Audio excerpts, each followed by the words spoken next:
That's the goal, to keep this bait running straight up and down on your retrieve. The wind is whipping, and when the wind's whipping, what do you throw? Oh, there we go. Oh my God, guys, big bass, big bass. Oh my goodness. Holy crap. Woo! Spinnerbaits, baby, spinnerbaits.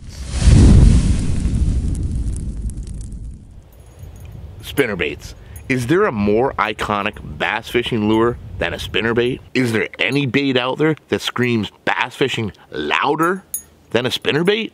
They are incredibly versatile. You can fish them all year long, in weeds, in cover, in open water, up on top, or slow rolled down along the bottom. There really isn't many places you can't fish a spinnerbait.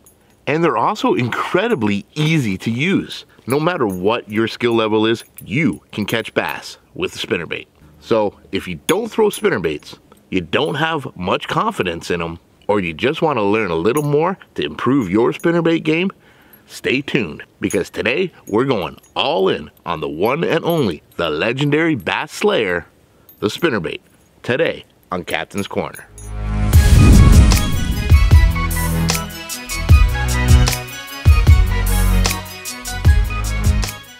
Now, even though spinnerbaits are incredibly easy to use, I know there's a lot of you folks out there that don't use them often because there can be a lot of confusion around spinnerbaits. There are a lot of variables when choosing which spinnerbait is going to be the best to throw, when, and where. There are multiple blade options, blade configurations, blade colors, not to mention the weight, the skirt color, and what trailer to use.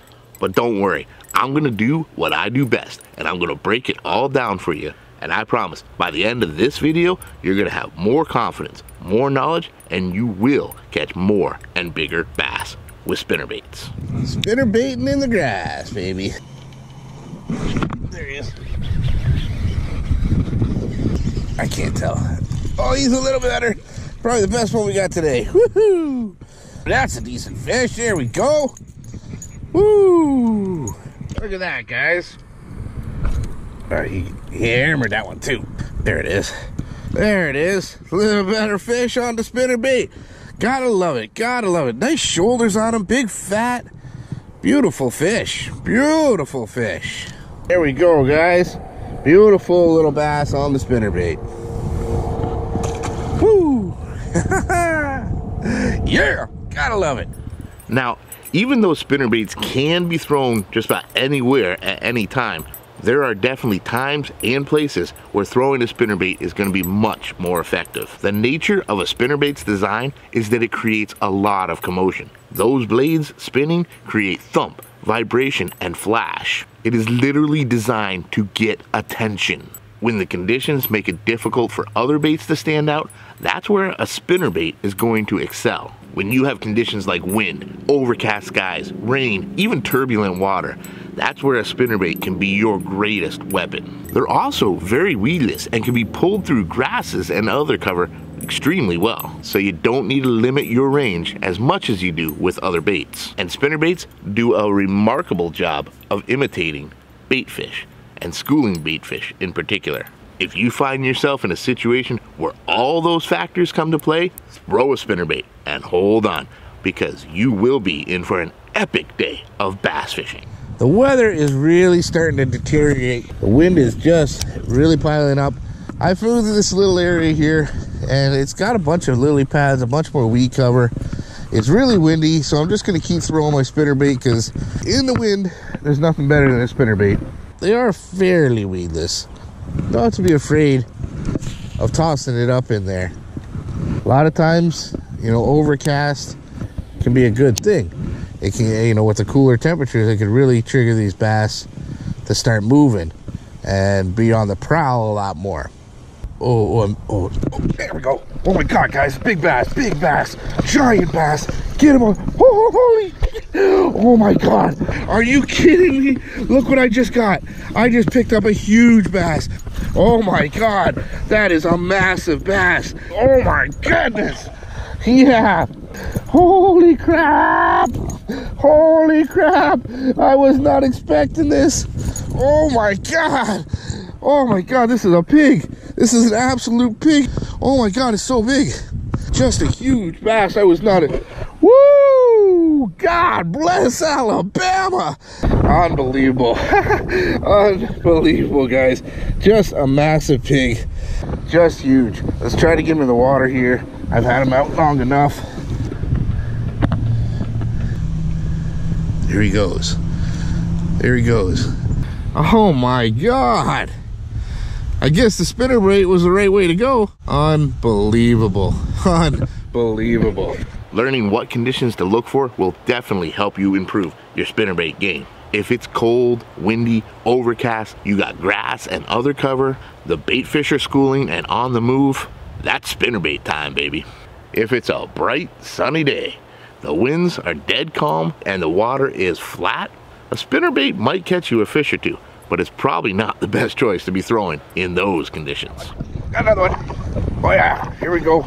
This looks like a decent one. Another decent, woohoo, a nice fish. There we go. Spinnerbaits in the wind and the rain.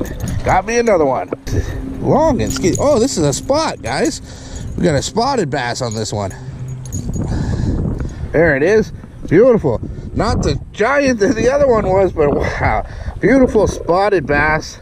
Beautiful. Nice spotted bass. A nice size for the spotted bass in this area, from what I'm being told. Let's let this guy go. Awesome. Beautiful fish. Beautiful fish. And he's gone. Yeah, buddy. Nothing like it. It's raining. It's windy. But I found bass. Gotta love it. What makes a spinnerbait is this arm full of blades. It's a weighted jig head with a skirt, and extended from the top is a long L-shaped arm with a combination of blades at the other end. That weighted jig head pulls the bait down.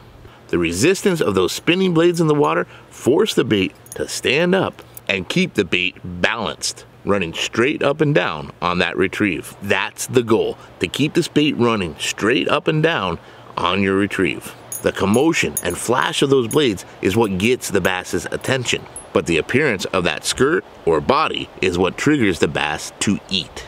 The shape and the size of those blades, along with the weight of the body, is what determines how fast and how deep you can effectively fish a spinnerbait, while still keeping it running straight and maximizing its appeal. A spinnerbait that lays on its side or even rolls during the retrieve is a far less attractive presentation and will absolutely result in fewer strikes. Knowing how a spinnerbait works and how it works properly is absolutely key when you're deciding on which spinnerbait you should throw, when and where it's going to be the most effective. Go. Oh yeah. Yeah, he's a nice one too. Nice fish. Get him up here. Yes. Spinnerbait, baby. Woo. There it is. Beauty. Beauty. Actually, really nice chunky fish. Real nice chunky guy on the spinnerbait. Healthy, healthy, healthy. Well, it's cold. Water temperature's only 65 degrees, but we got a lot of wind. Thought I'd just see if my go-to windy lure will work. And it sure as heck did. There's a whole array of different styles of blades, and each different shape is gonna have a different action, naturally. Getting to know what blade does what is really going to help you understand spinnerbaits and when you should throw what spinnerbait. But to keep things simple, we're going to focus on just two styles of blades: the Colorado blade and the willow leaf. These are by far the two most common style of blades used out there, and getting to understand how these blades work, you can easily determine how other styles of blades are going to work. Colorado blades are shorter, rounded, and have a deeper cup to them. It's the loudest blade and creates a lot more thump than other blades. It moves a lot more water and creates more resistance, which means you can fish a Colorado blade much slower, keeping it down in the water column and in the strike zone longer. It also creates much more noise and vibration, making it easier for the bass to hone in on a Colorado blade. That makes Colorado blade spinnerbaits a better choice for darker water and heavier winds. Colorado blades are all thump and a little bit of flash. Willow leaf blades are longer, more narrow, and pointed at the ends. They don't have as much cupping to the blade itself, which means they move a little less water and create a little less vibration. Willow leaf blades spin much faster and create less resistance, which means you can fish them much faster while still staying on the surface and still running straight. Because they don't make as much noise, that makes them the better choice in clear to ultra clear water where bass will notice that flash more. Willow blades are also much more weedless than Colorado blades. That tight spinning blade pulls through cover much better than the bulkier blades. A great choice in grasses and stringier vegetation. A willow leaf blade is all flash and a little thump. On a spinnerbait. Skinny. On the spinnerbait, baby. I love spinnerbait fishing. Skinny though, huh? Woo! Man, I worked hard for this fish. Thank you, buddy. Spinnerbait! Spinnerbait! I literally cast out in the middle out here. This is a flat, I think it must be. Oh, he hammered that. He ate the heck out of that thing. I've never seen one swallow a spinnerbait that far. Little dude, man, little dude, you're not gonna make it easy on me, are you? There we go. We got it. We got it. Little one.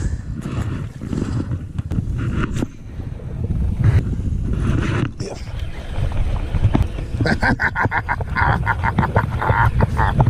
Woo! They are inhaling this spinnerbait. That's nuts, dude. Really pretty fish.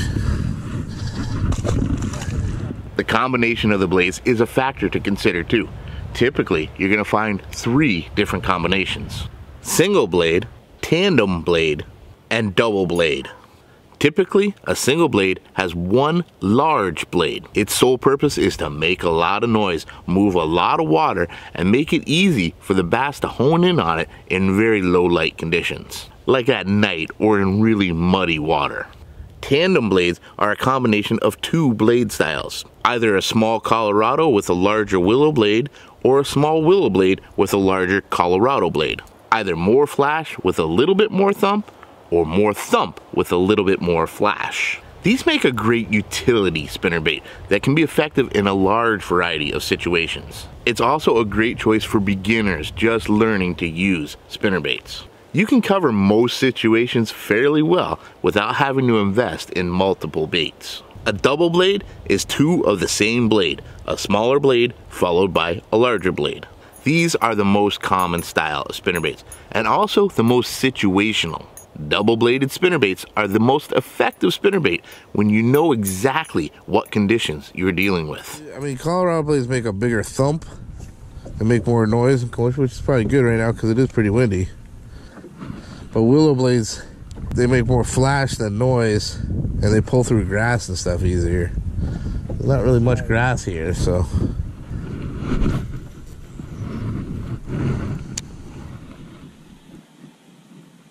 There we go.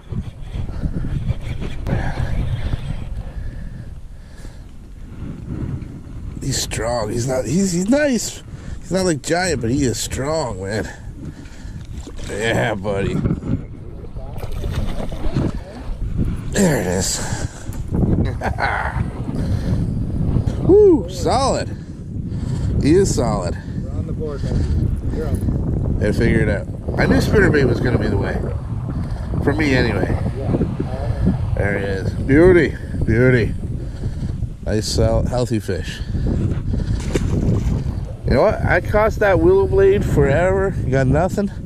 As soon as I switched to the Colorado blade, that said a little more thump. That was probably, honestly, like my 6th cast. The color of the blades is all about the amount of light and how well that light penetrates the water. In clear water and bright sun, I'm going to reach for silver blades. They create the most amount of flash and can be seen a long way through that water. Gold blades aren't quite as reflective. So when it's a little more overcast or the water is more stained, gold blades are going to stand out better against that water. If you're still a little confused on it, think of it like this. Silver is lighter and brighter. Gold is darker and bolder. Much like the fish that come out of the water. In clear water, the fish are lighter with brighter colors. In stained water, the fish are darker and have bolder colors. Selecting blades is no different. Silver is lighter and brighter. Gold is darker and bolder. And lastly, there are painted blades. Painted blades are obviously the least reflective. They rely much more on the contrast of color than the reflection of light. Naturally, painted blades are going to do best in the lowest light conditions, very muddy water, or even at night.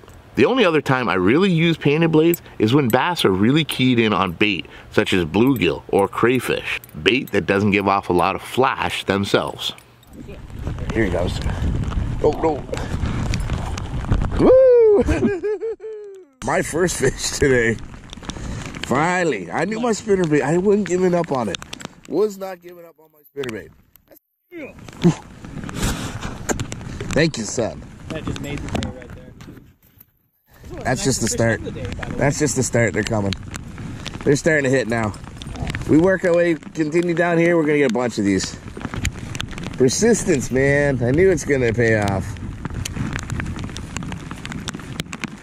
Oh, you got me kidding, brother. Woo-hoo-hoo! She's a donkey. No, it's not. It's not that big. But it's one cast after the other all of a sudden.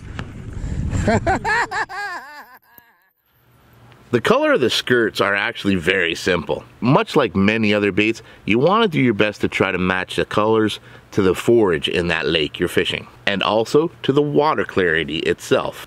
I personally try to keep it very simple. White or white with a flash of color, like chartreuse, red, or even blue. If it's real muddy, or even at night, I may go black, black and blue, black and red, something like that, that contrasts a lot more. That always seems to work well. But 95% of the time, I'm going to throw white and other shad or shiner imitating colors. As for trailers, I'll throw a bunch of different soft plastics, but I almost always use a trailer of some sort, mainly because I personally believe a spinnerbait needs a little more bulk. Without a trailer, it's just a real thin skirt around a bare hook. There's no meat to it when a bass bites onto it. Trailers also add a bit of attraction to the body of the bait, which should help a bass hone in on the bait rather than the blades. Just about any style of soft plastic will work well as a trailer. I really only have one rule. I try to make sure that my trailer doesn't overpower the spinnerbait itself. If you're using a lighter spinnerbait like a 1/4 ounce or even 3/8 ounce and you put on a heavy kicking boot of a paddle tail, the action of that trailer will overpower the resistance of that little spinnerbait, forcing it to ride up on its side or even rotate as you're retrieving it. For those style of spinnerbaits, you're going to want to tone your trailer down. Something like a twin tail, a fluke, or even a trimmed down trick worm. A trailer can be a great way to add a little flair to your spinnerbait, but there's no need to make it the main attractant to the bait. For the most part, I try to match up the color of my trailers to the color of the skirt. But if you want a little more attention, try dipping the end of your trailer into a little bit of dye, or use a completely different contrast of color altogether. That can make all the difference of getting a bigger bite on that day. I choose the weight of a spinnerbait in accordance to where I'm going to be fishing it. If I'm fishing shallower water like 3 to 4 feet, I'm typically going to throw about a 3/8 ounce spinnerbait. A little deeper, like 4 to 8 feet, I'm going to throw a 1/2 ounce spinnerbait. And if I get even deeper, I'm going to go even heavier. And the same goes for speed. The faster I want to go, the heavier I'm going to throw, and keep it running straight up and down. That's it! Ha ha! Woo! Finally a decent fish. He just smashed that. Woo! He's not even that big, but he's the biggest one today. Definitely the biggest fish today. Woo! There we go. We worked all day for this fish. All day. All day for that. All day. Beauty. That's awesome. Beauty. He hammered that thing.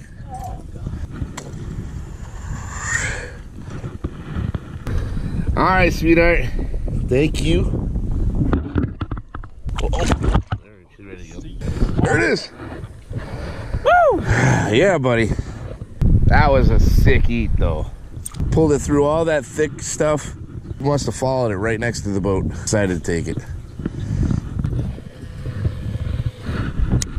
And finally, what gear should you use with spinnerbaits? There's a lot of different variations when it comes to spinnerbaits, and with that, you can easily match up several different outfits to specific styles of spinnerbait, if you so choose. But for the majority of us that don't have that luxury, here's a few key features to use in your gear selection. You need a good, strong backbone. Spinnerbaits have big, strong hooks. You need that strength to help drive that hook set into the fish's mouth. And quite often you're going to be fishing in and around fairly heavy cover. That strong backbone can really come in handy when you're trying to pull that fish out of all that heavy cover. So I'd recommend a heavier rod, like a medium heavy. You also want to have a good sensitive tip. You want that sensitive tip to be able to feel your blades churning and to be able to feel when they stop. A fast or even extra fast action is going to be really helpful. Some spinnerbaits are going to be fished at closer cover, where you have to have accurate casts at smaller targets. So a shorter rod will come in handy there. But other spinnerbaits are going to be used to cover more water, where longer casts are going to be necessary. Having a little extra length in the rod is going to be helpful there. So just meet it right in the middle at about 7 feet. A good, sensitive, 7-foot, medium heavy, fast to extra fast action rod will cover most of the situations very well. And for the reel, I would go with a faster gear ratio. You can always slow yourself down, but you can't speed up a slower reel. Something in the 7-to-1 gear ratio is a great compromise that should cover most of the speed ranges you need. And as far as the line to use, that's really debatable. Many anglers will tell you you need to use fluorocarbon. I personally use braid. Both are very sensitive with minimal stretch, and that's the important part. But for me, I tend to fish in heavier cover, so I like the strength I can get out of a 50 to 65 pound braid without having to sacrifice line diameter. And the way I see it, a spinnerbait is always moving. There's a lot going on with the blade spinning, the skirt and trailer creating more action, and honestly, if the bass don't get a good enough look at it to see that stainless wire, I really don't think they're getting a good enough look to see the line too. But that's just my opinion. I'll leave it up to you to decide which line is best for you. So there you have it, guys. Spinnerbaits. The most iconic, legendary bass slayer. Incredibly simple to use, but a whole lot of questions involved on how it works. Well, hopefully I answered a bunch of your questions. And with more knowledge on spinnerbaits, hopefully you have more confidence to fish them. I really hope you enjoyed this, and I hope you learned a little something. If you did, make sure you smash the heck out of that like button and leave a comment on anything else you'd like to see us film. We'll do our very best to make a video out of each and every one of those. But most importantly, subscribe to the channel and stay subscribed, because there's plenty more coming right here on KastKing.